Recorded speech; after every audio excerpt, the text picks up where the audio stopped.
Hello booktubers! Today I'm going to be doing my first book review. The review is going to be over these two books, The Maze Runner and The Scorch Child. This is the first book in the Maze Runner series, and this is the second book in the Maze Runner series, and I just completed this one, and I completed this one a while ago, but I'm just going to tell you my opinions on both of them. So first off, spoiler-free review of this is that this is basically about a boy who wakes up in a completely new world, and it is the world of the maze, and the glade is what they call it. There's a bunch of new words that he learns, and there's a bunch of new people that he's never met. His memory is basically wiped clean. He has no idea where he is. Basically, it's just him trying to figure out where he is and helping the other boys in this glade figure out how to get out of it. You get the sense that it's obviously kind of an experiment that they're in. You don't really know much about it, but that's what the sense you get at the beginning. And finally, like the next day after he wakes up there, a girl wakes up there, and it's only been boys up until that point, so having a girl there just changes everything, and it's really weird, and everyone freaks out. So yeah, that is the spoiler-free version of what happens in this book. I do really like this book. I enjoyed it a lot. I think I gave it 4 out of 5 stars on Goodreads, but yes, it is a pretty good book. It kept me intrigued the whole time. It's not the best dystopian, but I do like that it is a boy main character, and the romance isn't completely like insane in this one. That's a different story about the second one, but in this one it's not that bad, and I did really enjoy this book, and I do really recommend it. So now on to the spoilers. I'm just gonna go in depth in it, and I hope you guys enjoy it. So my first topic of book talk is for this one, The Maze Runner. I felt like their romance was like good. I really liked the romance in this, but it wasn't extremely like romancy like a lot of other books are. Like they weren't just like, oh my god, I love you so much, you're the best, I want to kiss you every second. Like in this book I'm reading right now, they're literally like making out every 2 seconds.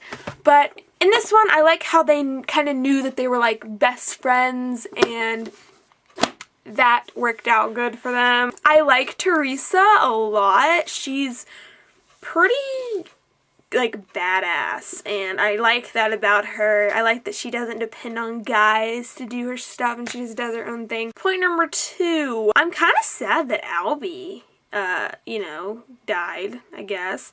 I liked him. You know, even though he was kind of a jerk, I liked his order that he had, and like everything he did, it had a purpose, and he wasn't just like a crazy leader. He actually like kind of knew what he was doing as leader. But with that being said, I love Newt and Min-ho. They are like my favorite characters. Thomas, you know, he's whatever.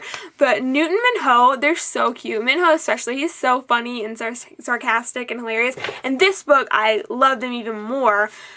Like, Min-ho has a lot in this book, a lot of parts. He is just so cool and like put together all the time. He's so confident, and he knows how to run these guys, and he cares for every single one of them, and it just makes my heart melt. He's so cute, and I really want him to have a love interest. Like, can he please have a relationship with someone, because if not, I will be his relationship. He's so cute and so tough, and I love it. The ending of this kinda was annoying. Chuck died. Chuck was kind of annoying, but, you know, he was Thomas's best friend, and I really liked Chuck. He was so cute and innocent, and he died, and Galley sucks, and blah, the people, the creators are so mean. And they get taken away to that new place, and can we just be honest, did we all know that that was gonna be, like, a terrible place to be? There's 2 more books in the series. Of course it's not going to be a happy ending, so I knew.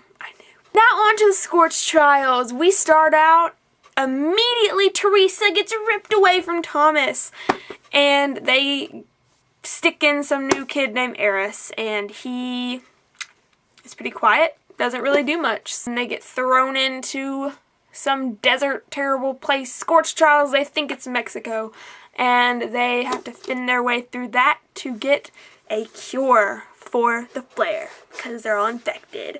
So, if you haven't read this book, I suggest you stop watching now. Okay, so onto this book. I freshly just stopped reading this book. I got finished with it, and let me tell you, it took me a while to read this. Half of the book I was like, is this gonna have a purpose ever? I'm just like, why is Brenda there? Like, Brenda has no purpose, I feel like. Like, is she a love interest? Is she just a love distractor?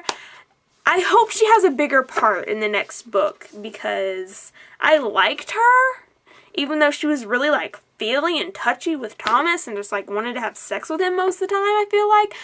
But she was still pretty badass, and the tension between her and Teresa was kind of weird. But, yeah, I liked her. Like I said, Minho and Newt, favorite characters. They're so cute, so awesome in this book.